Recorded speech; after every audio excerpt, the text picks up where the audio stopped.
ហើយឥឡូវរឿងអាចារ្យហ្វីមែនតើខ្ញុំសរសើររឿងអាចារ្យហ្វីពីររឿងហើយក៏ខ្ញុំមានរឿងរិះគន់អាចារ្យហ្វីថ្ងៃនេះដែរខ្ញុំមិនមែនថាគ្នាមានទុកឲ្យមហោរឿងវាយប្រហាយអាចារ្យហ្វីគឺជាសកម្មជនខ្មែរម្នាក់នៅប្រទេសកូរ៉េខាងត្បូងដែលសកម្មរិះគន់រដ្ឋាភិបាលឥតសំចៃមាត់យើងកម្ររកមនុស្សយុវជនណាដែលក្លាហានឆ្នើមដូចយុវជនអាចារ្យហ្វីនេះណាគាត់ធ្វើការមើលទៅដូចជាស្រឡាញ់ជាតិដូចថាចង់ជួយកែតម្រង់រិះគន់រដ្ឋាភិបាលខ្លះអីខ្លះផ្ដល់ជាអនុសាសន៍ឲ្យជួយដោះស្រាយបញ្ហាខ្ញុំថាការស្រែកបែបនេះជួយដាស់តឿនរដ្ឋាភិបាលបែបនេះគឺជារឿងល្អតែរឿងមួយដែលគាត់ក្លាហានហ្នឹងគឺគាត់បន្តរឿងនេះជា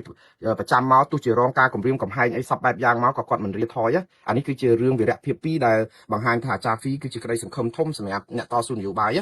យប៉ុន្តែរឿងមួយដែលខ្ញុំខ្លាចអាចារ្យហ្វីមែនតើខ្ញុំប្រាប់បងប្អូនអីស្មោះខ្ញុំខ្លាចអាចារ្យហ្វីមិនមែនខ្លាចគោរពដូចថាបាក់ស្បាតនឹងភាពថ្លៃថ្នូររបស់គាត់ទេខ្ញុំខ្លាចអាចារ្យហ្វីនឹងជេរហ្នឹងគាត់ប្រកែកជេររបៀបស្ទីលគាត់ជេរប៉ុន្តែស្រីគឺជេរហាច់សពុតហ្មងអាកន្លែងនោះមួយគឺវាហាក់បីដូចជាយើងអ៊ុសទូកឲ្យល្អានណាចឹកត្រីបានឲ្យល្អទឹកចំណុចល្អរបស់គាត់ហ្នឹងគឺមានច្រើនមែនតើกระดาษសឲ្យភ្លឹងស្អាតប៉ុន្តែដល់ពេលយើងកលាស់អាថ្នាំខ្មៅមកប្រាវទៅគឺប្រឡាក់ផ្ទៃกระดาษហ្នឹងអស់លេងទៅជាខ្មៅមានដុតមានដូចចុចអីអុចអីអញ្ចឹងទៅតែខ្ញុំមែនតើទៅខ្ញុំខ្លាចហ្មងខ្ញុំខ្លាចអាចារ្យហ្វីត្រង់ថាគាត់ជេរមុតពេកហើយខ្ញុំអត់មានទៅគ្រប់គ្រងគណៈបកប្រឆាំងឬក៏គណៈអ្នកមិនគ្រប់គ្រងរដ្ឋាភិបាលឬអ្នកគ្រប់គ្រងរដ្ឋាភិបាលណាជេរអ្នកណាក៏ដោយឲ្យតែជេរហ្នឹងគឺខ្ញុំខ្លាចហ្មងខ្ញុំខ្លាចដោយសារអីខ្ញុំអត់ចេះជេរទី1ទី2លោកអាចារ្យហ្វីអត់ដែលមកជេរបន្តិចអីឬក៏រករឿងខ្ញុំអីខ្ញុំអត់មាននិយាយរឿងហ្នឹងខ្ញុំចង់និយាយថាភាសាក្នុងការធ្វើ show ជេរសកម្មជនគណៈបកកាន់អំណាចជាពិសេសគឺថាអូជេរមុតមែនតើហើយគណៈបកប្រឆាំងហ្នឹងគឺថាសบายចិត្តស្ដាប់ទៅឬសូជេរអញ្ចឹងដោយសារចាក់ដោតទៅដោយសារជេរវាយប្រហារគណៈបកកាន់អំណាចអញ្ចឹងគឺថាជេរហ្នឹងត្រូវអីអញ្ចឹងទៅបងប្អូនជួយគ្នាណាសម្រាប់ខ្លះពាក្យជេរបន្តិចប្រាសានឹងសូមកាត់បន្ថយទៅហើយខ្ញុំសូមលើកទឹកចិត្តឲ្យអាចារ្យហ្វីបន្តវីរៈភាពនេះតទៅទៀតកាត់បន្ថយការជេរបន្តិចព្រោះអីវាដូចថាវាគ្រូតគ្រៀតខ្ញុំមែនតើខ្ញុំអត់ហ៊ានបើកមើលឮសូអាចារ្យហ្វីខ្ញុំភ័យមកខ្ញុំថាតែស្ដាប់ឮសូអាចារ្យហ្វីជេរទៀតហើយឥឡូវនេះគឺរឿងដែលគាត់អូសមិនផុតហ្នឹងគឺអាចារ្យហ្វីខ្លួនលោកហ្នឹងមានទុកជាទម្ងន់ដោយសារបងប្អូនឃើញហើយនៅលើអាទិសក្រែប៉ែតសង្គ្រោះបន្ទាន់ហ្នឹងគឺដាក់ទៅស្ដោកស្ដឹងនៅលើហ្នឹងហើយមានរូបថតពីរស្លឹករូបថតដែលប្រហោះនៅលើគេហទំព័រ Facebook របស់តាមពិតអាចារ្យហ្វីឈ្មោះដើមរបស់គាត់គឺបុត្រវិឆ័យបាទដែលជាពលករខ្មែរនៅប្រទេសកូរ៉េខាងត្បូងដែលមានភរិយាមានសញ្ជាតិកូរ៉េខាងត្បូងនេះទៅហើយប៉ុន្តែគាត់សកម្មនៅក្នុងការងារណាប៉ុន្តែមួយរយៈនេះគឺឃើញគាត់ដូចជារឿងស្បើយនៅក្នុងការដែលដូចថានិយាយខ្លាំងរិះគន់រដ្ឋាភិបាលមិនដឹងជាមូលហេតុអីប៉ុន្តែអាចារ្យហ្វីនេះរងការធ្វើទុកបុកម្នេញមិនមែនលើកទី1ទេលើកមុននោះធ្លាប់មានគេព្រួតគ្នាវាយ16នាក់អីអញ្ចឹងដែរតាក់ទងនឹងជនជាតិកូរ៉េរឿងយ៉ាងណានោះខ្ញុំមិនស៊ីជម្រៅទេដោយសារតែខ្ញុំថ្ងៃនេះខ្ញុំបានព្យាយាមតាក់ទងទៅអាចារ្យហ្វីដែរតែប្រហែលជាគាត់ជាប់រវល់ឬក៏ដោយប្រការណាមួយមុនការផ្សាយនេះគាត់មិនបានឆ្លើយមកខ្ញុំវិញដើម្បីបញ្ជាក់ការពិតទេប៉ុន្តែអ្វីដែលគាត់សរសេរនៅលើបណ្ដាញសង្គម Facebook ហ្នឹងឲ្យមានមន្ទិលច្រើនទី1នៅពេលដែលឃើញគាត់នៅលើក្រែមុននឹងមានបញ្ហានៅលើអាក្រែស្នែងហ្នឹងឬអាទិសរុញឬក្រែដែលសង្គ្រោះបន្ទាន់របស់ប៉ូលីសហ្នឹងនៅកូរ៉េហ្នឹងគឺគាត់បានបង្ហោះសារមួយដល់ចាក់ដោតហើយគាត់ថា72ម៉ោងគឺគាត់បង្ហោះពីកណនី Facebook បុត្រវិឆ័យទេ72ម៉ោងក្នុងបន្ទប់ឃុំឃាំងរស់ជាតិជីវិតរឿងហ្នឹងបើមិនប៉ះគ្រួសារអ្នកគ្មានថ្ងៃយល់ទ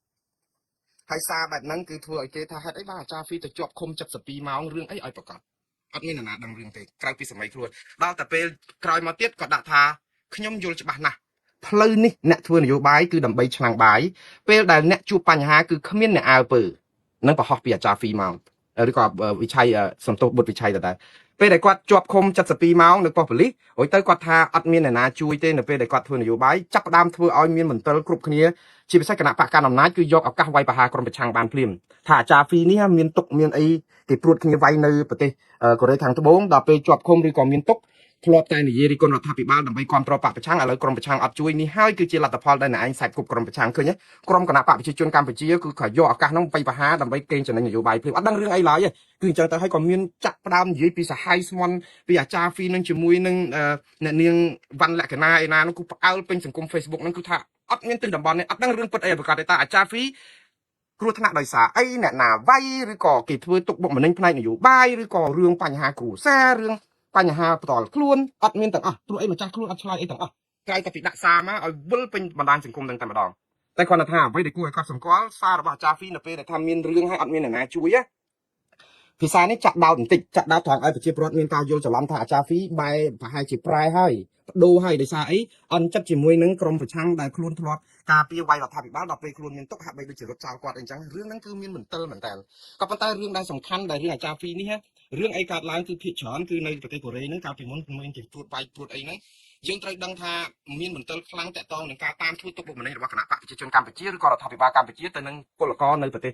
កូរ៉េខាងត្បូងយើងដឹងហើយថាអ្នកដែលតស៊ូនយោបាយគឺដោយលោកបណ្ឌិតកែមលីធ្លាប់មានប្រសាសន៍ហើយគឺមានប៉ាសពត3ហីទី1គឺទៅវត្តពុទ្ធបានន័យថាទៅប្រឆាទី2គឺគុកអីចឹងទៅអាទី3ខ្ញុំភ្លេចទេប៉ុន្តែវាអត់មានសេចក្តីសុខទេប៉ុន្តែយើងត្រូវតាំងចិត្តឲ្យហើយថានៅពេលដែលយើងចូលនៅក្នុងឆាកនយោបាយនេះណាបំណងរបស់យើងគឺស្រឡាញ់ជាតិហើយកុំដើរមានបញ្ហាជាមួយអ្នកដទៃអីព្រោះតែយើងស្ម័គ្រចិត្តចូលធ្វើការនយោបាយនេះគឺបានន័យថាយើងអត់មានបានប្រាក់កម្រៃទេហើយក៏អត់មាននរណាបង្ខំយើងហើយក៏អត់មាននរណាដាក់សម្ពាធយើងដែរគឺតតែបេះដូងយើងធ្វើដូច្នេះដើរដល់ដំណាក់កាលណាមួយក៏យើងអត់ត្រូវការទៅប្រាប់ថាអ្នកណាអត់ជួយយើងអត់មានគុណនៃយើងខ្ញុំជឿថាភាសាបែបនេះគឺខ្ញុំឃើញគេឧស្សាហ៍និយាយច្រើនណាស់តែពេលរត់ចូលទៅគណៈបកប្រជាជនដូចលោកបញ្ឆាយអីវិញកាលគាត់នៅជាមួយគណៈបកប្រឆាំងគាត់ថាគាត់ត្រគណៈបកប្រឆាំងកាប់មុខដល់ពេលចូលទៅគណៈបកប្រជាជនគាត់ថាមកពីគណៈបកប្រឆាំងតាមខំតាមហែកគាត់អីអញ្ចឹងអត់ជួយការពារគាត់ដល់អញ្ចឹងបន្ទោសទៅអញ្ចឹងវិញតាមពិតខ្លួនស្រឡាញ់ជាតិស្រឡាញ់អីពីដើមមកប៉ុន្តែដោយសារលៀបសការៈកលកតាគ្រួសារឬក៏បុណ្យស័ក្តិឬក៏បញ្ហាអីមិនដឹងគឺទៅដើរទម្លាក់ចំហអីអញ្ចឹងទៅខ្ញុំជឿថារឿងនេះហើយដែលធ្វើឲ្យមានមន្ទិលហាក់បីដូចជាបងប្អូនដែលស្ដាប់ទៅអាចារ្យហ្វីហ្នឹងថាប្រហែលជាគាត់អន់ចិត្តនឹងគណៈបកប្រឆាំងហើយឥឡូវចាប់ផ្ដើមចោះចូលជាមួយគណៈបកប្រជាជនហើយឬក៏ដែលមានគ្រោះមានទុកអីអញ្ចឹងចាប់ផ្ដើមដូចថាយកលេសមួយដើម្បីឲ្យគិតថាអស់និស័យជាមួយការប្រឆាំងហើយព្រោះអីគេមិនជួយអីខំប្រឹងតតាំងបថុយជីវិតបថុយសុខភាពក្រុមគ្រួសារផ្ទាល់ខ្លួនអញ្ចឹងណាប៉ុន្តែរឿងនេះក៏នៅតែមានមន្ទិលច្រើនដែរបងប្អូនគ្រាន់តែថាអញ្ចឹងមាននាងវណ្ណលក្ខណាដែលជាសកម្មជននៅប្រទេសកូរ៉េឯណោះខាងរិះគន់រដ្ឋាភិបាលឥតសំចៃមាត់ដែរហ្នឹងគាត់ថាតាក់ទងអាចារ្យហ្វីបានហើយនៅលើ Facebook របស់គាត់ហ្នឹងគាត់ឆ្លើយថាមិនអីទេរងរបួសខ្លះប៉ុន្តែលក្ខណៈក៏នៅតែមិនអាចនឹងឬក៏បង្ហាញអំពីព័ត៌មានអីលម្អិតតាក់ទងនឹងផលប៉ះពាល់តាក់ទងនឹងរឿងនេះដែរគ្រាន់តែគាត់បានដាក់ថាខ្ញុំនឹកឃើញដល់អ្នកក្នុងស្រុកបានផ្ដល់ព័ត៌មានមកឲ្យខ្ញុំក្រោយករណីលោកហៃវណ្ណាកាលពីឆ្នាំ2024ថាអ្នកបន្ទាប់គឺអាចារ្យហ្វីនៅកូរ៉េខាងត្បូងនិងលក្ខណៈនៅជប៉ុនមិនយូរទេដឹងតែមកជាប់គុកស្រុកខ្មែរហើយខ្ញុំស្ដាប់រួចធម្មតាហើយបន្តធ្វើសកម្មភាពលើសដើមបងប្អូនរឿងនេះគឺយើងនៅមានការតាមដានទៀតអាចារ្យហ្វីពិតជារងការវាយដំដោយជាតិសាសន៍ចម្រុះមានថៃមានចិនមានកូរ៉េអីនៅប្រទេសកូរ៉េអញ្ចឹងមែនហើយគេយកទៅព្យាបាលយកទៅដាក់ឃុំអីដោយសារតែការបញ្ហាដែលវាយដំនេះយើងមិនដឹងថាតើជាចេតនានយោបាយឬយ៉ាងណាទេគឺជាម្ចាស់ខ្លួនអត់ទាន់បញ្យល់ច្បាស់លាស់ហើយក៏មិនឃើញរបាយការណ៍ប៉ូលីសកូរ៉េខាងត្បូងនឹងបង្ហាញពីរឿងនេះជាក់ស្ដែងនៅឡើយគ្រាន់តែថាយើងដឹងថាពេលមានមន្ទិលបែបនេះហើយដោយសារតែអាចារ្យហ្វីគឺជាសកម្មជនដែល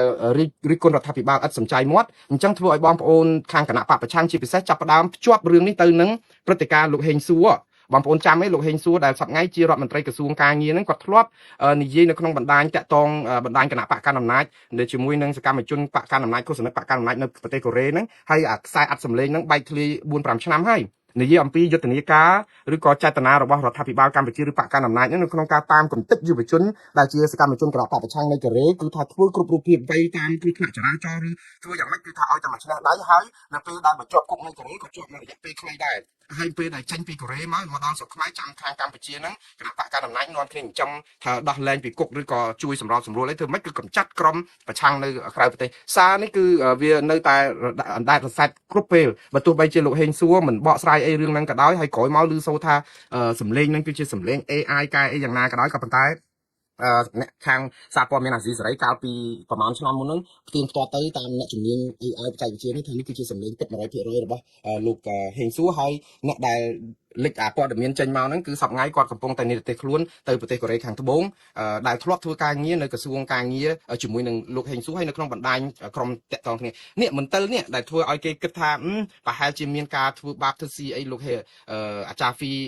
ីទៅដល់នោះហើយជាសញ្ញាប្រាប់ថានេះគឺជាការគម្រាមកំហែងឥឡូវអ្វីដែលបងប្អូនតាមសង្កេតមើលបើក្រោយព្រឹត្តិការណ៍នេះហើយអាចារ្យហ្វីចាប់ផ្ដើមស្ងាត់ពីបណ្ដាញសង្គម Facebookលែងហ៊ាននិយាយស្ដីអីតាក់ទងនឹងរឿងនយោបាយរិះគន់រដ្ឋាភិបាលអាចជាពេលវេលាមួយថាអាចារ្យហ្វីគាត់រងសម្ពាធអីមួយហើយបើសិនជាចេញមកវិញអាចារ្យហ្វីនៅតែនិយាយធម្មតាមិនខ្លាចការគម្រាមកំហែងបានន័យថាអាចារ្យហ្វីនៅតែជាមនុស្សដែលតតាំងដដែលទេប៉ុន្តែជាការពិតបើសិនជាអាចារ្យហ្វីស្ងាត់មួយរយៈក៏យើងមិនបាច់អីឆ្ងល់ដែរព្រោះជួនកាលអាការគម្រាមកំហែងដល់អាយុជីវិតដល់គ្រួសារដល់អីនេះគឺវាជាការប៉ះពាល់ដល់ស្ថានភាពផ្លូវចិត្តហើយចំពោះនៅក្នុងសង្គមមិនមែនតែកម្ពុជាទេសង្គមផ្ដាច់ការណានៅលើលោកគឺនេះគឺជាយុទ្ធសាស្ត្រនៅក្នុងការបំផាក់ស្មារតីក្រុមតតាំងប្រឆាំងនឹងរដ្ឋាភិបាលខ្ញុំនិយាយម្ដងទៀតមិនមែនតែរឿងកម្ពុជាទេរដ្ឋាភិបាលផ្ដាច់ការលើលោកនៅណាក៏គេធ្វើដូច្នេះដែរគឺដើម្បីបំបាក់ស្មារតីអ្នកតស៊ូមតិឲ្យបាក់បបខ្លោបខ្លាចថាបើអ្នកឯងហ៊ានតវ៉ាអ្នកឯងហ៊ាននិយាយរិះគន់រដ្ឋាភិបាលលទ្ធផលគឺដូចអញ្ចឹងឧទាហរណ៍លោកបណ្ឌិតកែមលីឈុតវិធីជាវិជាលឹមកំយ៉ាអីអញ្ចឹងយើងឃើញករណីអញ្ចឹងហើយមិនដែលរកឃាតករអីឃើញទេអានេះគឺជារបៀបនៅប្រទេសកុម្មុយនីសគេធ្វើ ធ្វើអញ្ចឹងគឺគិតកោរមិនដែលឃើញអំពើកើតឡើងគឺកើតឡើងធ្វើឲ្យក្រុមគ្រួសារដែលហ៊ាននិយាយរិះគន់រដ្ឋាភិបាលហ្នឹងគឺរកកន្លែងរត់គេចឬក៏ទីទួលមានសុវត្ថិភាពស្ទើរតែមិនបានណាបាទខ្ញុំស្លេះរឿងអាចារ្យហ្វីប៉ុណ្ណឹងហើយសង្ឃឹមថាអាចារ្យហ្វីនឹងមកបកស្រាយព្រោះអីអាចារ្យហ្វីមុននេះប្រហែលជា1ម៉ោងគាត់និយាយចេះក៏ឃើញគេផ្សាយអីរឿងទៅលៀបពណ៌គាត់មួយលក្ខណៈហើយគេមានក្រុមឃោសនិករបស់គណៈបកប្រជាជនហ្នឹងគេថាដើរលេងផឹកស៊ីវាយគ្នារហូតគេឃុំ72ម៉ោងសោះពេលចេញមកវិញពួកញុះញង់បង្កើតពាក្យចចាមអារាមថាធ្វើឃាតខ្ញុំអត់យល់ហើយស្អីណាសក់លឿងបាននិយាយហើយថាជាប់ឃុំ72ម៉ោងគ្មានពួកឯងមកជួយអន្តរាគមន៍ទេអីអញ្ចឹងទៅហើយក៏មានទាហានម្នាក់នៅព្រំដែនហ្នឹងដាក់ថាគ្រុនក្តៅប្រើទីហ្វីអីណាទៅធ្វើឲ្យអាចារ្យហ្វីហ្នឹងក៏តបទៅវិញថាខ្មែរប្រឹងតាមកំតិចខ្មែរតែថៃប្រឹងឈ្លានពានខ្មែរប្រទេសមួយនេះបើមិនរលាយទៅចម្លែកអីចឹងទៅគាត់ចង់និយាយមករឿងគាត់ហើយនឹងសារមួយទៀតមុនហ្នឹងប្រហែលជា1ម៉ោងគាត់ថាក្រុមពួកមិនបានការអស់នេះប្រឹងប្រឌិតព័ត៌មានទៅហើយសិតទៅខ្ញុំទៅខ្ញុំផ្លាភាសាគ្រូតគ្រៀតអសរោះនេះតាមសម្ដីដើមរបស់ម្ចាស់ដើមទេគឺគាត់និយាយទៅពាក្យហែងពាក្យថ្ងៃអីហ្នឹងគឺគាត់ដូចថាដូចហូបបាយធម្មតារបស់គាត់តែធ្វើម៉េចសម្ដីដើមគាត់ខ្ញុំស្លេះរឿងនេះប៉ុន្តែបងប្អូនដោយសារនៅសារព័ត៌មានច្រើនទៀតបាទសូមគោរពជំរាបសួរពុកម៉ែបងប្អូនទាំងអស់គ្នាប្រហែលថ្ងៃនេះប្រហែលជាពុកម៉ែបងប្អូនទាំងអស់គ្នាបានឃើញហើយមានការវែកញែករឿងខ្ញុំខ្លាំងមែនទែនហើយក៏មានការបារម្ភពីពុកម៉ែបងប្អូនដែរហើយខ្ញុំក៏សូមអរគុណសម្រាប់ក្តីបារម្ភហើយខ្ញុំមកនេះខ្ញុំចង់បកស្រាយខ្លះថាពេលនេះខ្ញុំមានសវត្ថភាពធម្មតាទេហើយករណីរឿងរបស់ខ្ញុំនេះគឺវាការឡើងពិតមែនក៏ប៉ុន្តែនៅក្នុងដែនរបស់សមត្ថកិច្ចហើយអ្វីដែលខ្ញុំកំពុងតែឆ្ងល់នេះហេតុអ្វីអ្នកដែលស្រឡាញ់ប្រជាធិបតេយ្យដូចគ្នាបាទយកព័ត៌មានទៅផុសលើសពីការពិតបាទអ្នកខ្លះផុសថាចាប់បានឃាតករ6ដល់10អ្នកខ្លះទៅថាគេបាញ់សម្លាប់ខ្ញុំអ្នកខ្លះថាខ្ញុំនឹងត្រូវបានគេចាក់សម្លាប់អីចឹងទៅហើយធ្វើអញ្ចឹងមានន័យថាម៉េចចង់ជួយខ្ញុំឬក៏ចង់ជន់ខ្ញុំបន្ថែមទៀតខ្ញុំនិយាយមែនណាខ្ញុំមានបញ្ហានេះដោយសារតែអ្នកដែលឆ្លាញ់ប្រជាធិបតេយ្យដូចគ្នានឹងយកវីដេអូខ្ញុំចាស់យកទៅធ្វើវីដេអូធ្វើឲ្យខ្ញុំមានបញ្ហាហើយរឿងនេះខ្ញុំបានជំរាបហើយថាខ្ញុំមិនអាចនិយាយអ្វីឲ្យខុសក្បាយបានទេដោយសារតែសមត្ថកិច្ចគេកំពុងតែធ្វើការរឿងហ្នឹងហើយសូមមេត្តាបញ្ឈប់ការលាបពណ៌ហ្នឹងទៅបាទចង់ឲ្យខ្មែររួបរวมគ្នាហើយបើនៅតែលាបពណ៌គ្នាអញ្ចឹងហើយអង្ការបានរួបរวมគ្នាកើតអង្ការបានរួបរวมគ្នាកើតហើយខ្ញុំនេះមិនមែនអ្នកនយោបាយទេខ្ញុំគឺជាអ្នកដែលគ្រប់គ្រងអ្នកស្រឡាញ់លទ្ធិប្រជាធិបតេយ្យពីព្រោះខ្ញុំរស់នៅក្នុងទឹកដីដែលមានលទ្ធិប្រជាធិបតេយ្យខ្ញុំស្រឡាញ់ខ្ញុំគ្រប់គ្រងខ្ញុំមិនមែនបកប្រឆាំងខ្ញុំមិនមែនបកអាខាងអីគេរបបផ្ដាច់ការទេគឺខ្ញុំអ្នកដែលចូលរួមសកម្មជាមួយនឹងយុវជនក៏ដូចជាបកប្រឆាំងក៏ដូចជាអ្នកដែលប្រឆាំងជាមួយនឹងរបបទីក្រុងភ្នំពេញដូចគ្នាហេតុអីទៅលៀបពណ៌រឿងដែលមិនទាន់ដឹងហេតុដឹងផលផងខ្ញុំនិយាយតែបែរនេះបងប្អូនខ្លះយកទៅបន្ថែមសាច់បន្ថែមរឿងរហូតទៅដល់ប្រព័ន្ធភ្នំបាទរឿងវាអត់គួរកើតរឿងអត់គួរតាមដានបែរជានាំគ្នាធ្វើឲ្យកើតឡើងធ្វើឲ្យតាមដានឡើងវល់រោគព័ត៌មានពិតលែងបានតែម្ដងបាទអានេះខ្ញុំចង់ជំរាបប្រាប់បងប្អូនបែបហ្នឹងហើយមានអ្នកខ្លះឆ្ងល់ថាហេតុអីខ្ញុំមានសិទ្ធិរស់នៅហើយត្រូវបានប៉ូលីសចាប់ទៀតបាទតែមកសួរខ្ញុំសិនពីហេតុពីផលខ្ញុំនឹងប្រាប់ហើយអ្នកខ្លះឆ្ងល់ថាហេតុអីបានស្ងាត់មានលុយទិញឡានទិញផ្ទះតែមកសួរខ្ញុំសិនចាំខ្ញុំប្រាប់បើអត់មានតែមកសួរខ្ញុំផងហើយឲ្យខ្ញុំទៅរៀបរាប់ប្រាប់គេថាខ្ញុំចេះចង់ចេះចុះមិនកើតមនុស្សខ្ញុំហានិភ័យបាទហានិភ័យខ្លាំងមែនតើខ្ញុំអត់អាចបង្ហាញអ្វីដែលជាសាធារណៈបានទេបាទចង់ដឹងសួរកុំដើរនិយាយច្វេច្វោចមាត់ច្វេច្បាប់វាធ្វើឲ្យខ្ញុំនេះវាមានអារម្មណ៍អត់ល្អទេដល់អញ្ចឹងហើយវាអត់មានអីឆ្ងល់ទេថាខ្ញុំស្ងាត់បាទដោយសារតែឃើញហើយបាទនៅអ្វីដែលអ្នកនយោបាយកំពុងតែធ្វើហើយខ្ញុំផុសខុសសិនហ្នឹងឃើញស្រាប់ហើយខ្ញុំអត់ចង់បោះស្រាយវិញឆ្ងាយទេមានបញ្ហាអ្នកដែលឆ្លាញ់ប្រជាធិបតេយ្យដូចគ្នាអ្នកដែលគ្រប់គ្រងប្រជាធិបតេយ្យដូចគ្ន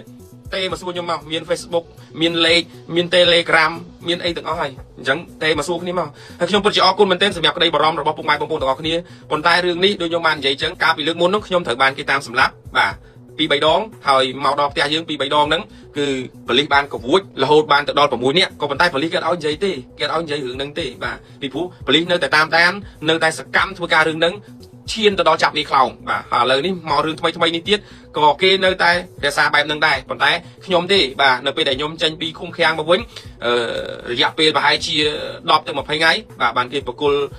របស់របរឲ្យខ្ញុំមកវិញហើយអញ្ចឹងទៅខ្ញុំក៏បានផុសរូបថតពីស្លឹកបាទធ្វើឲ្យបងប្អូនទាំងអស់គ្នាមានការវែកញែកគ្នាបាទធ្វើឲ្យសង្គមមួយនេះវល់អញ្ចឹងខ្ញុំមានតែប៉ុណ្្នឹងទេហើយសូមបងប្អូនទាំងអស់គ្នាកុំបន្តផុសព័ត៌មានធ្វើឲ្យពលសង្គមឲ្យបាត់ព័ត៌មានពិតសម្រាប់ការតាមដានទាំងអស់គ្នាបាទជាចុងក្រោយខ្ញុំសូមអរគុណបងប្អូនទាំងអស់គ្នាសម្រាប់ក្តីបារម្ភបាទ